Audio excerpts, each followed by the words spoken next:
Hi, I'm Don Otvos, and in this installment of Don's Do's and Don'ts, the topic is maximizing the internal user experience. Here's the thing, in a lot of orgs, decisions, processes, and changes to an org's Salesforce instance and sales stack don't get documented very well, and that's particularly true at fairly young companies.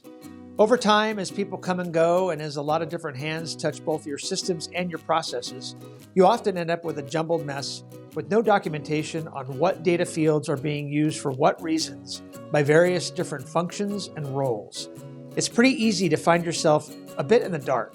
With particular fields on a particular object, how can you determine who, if anyone, is using it, and does it need to be in its current layout position?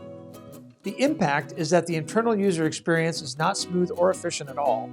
It affects adoption and usage rates, and from the RevOps perspective, the clunky movement of data through your revenue engine slows down the entire revenue team, and in some cases, it threatens your customer's buyer experience.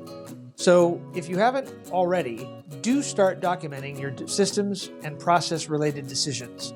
You need to start sometime, and the sooner you do, the better you'll be over the long run.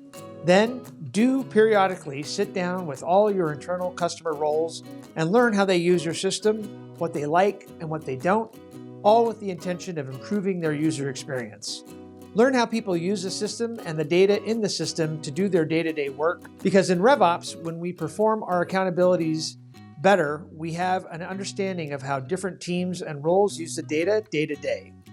When implementing changes, ensure you don't break anything downstream, like automated reports that have data dependencies.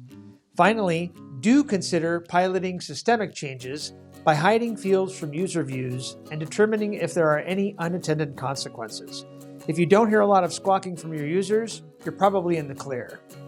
Any ideas you'd like to share? If so, hit the comments below and be sure to like, share, and subscribe, and we'll see you next time on Don's Do's and Don'ts.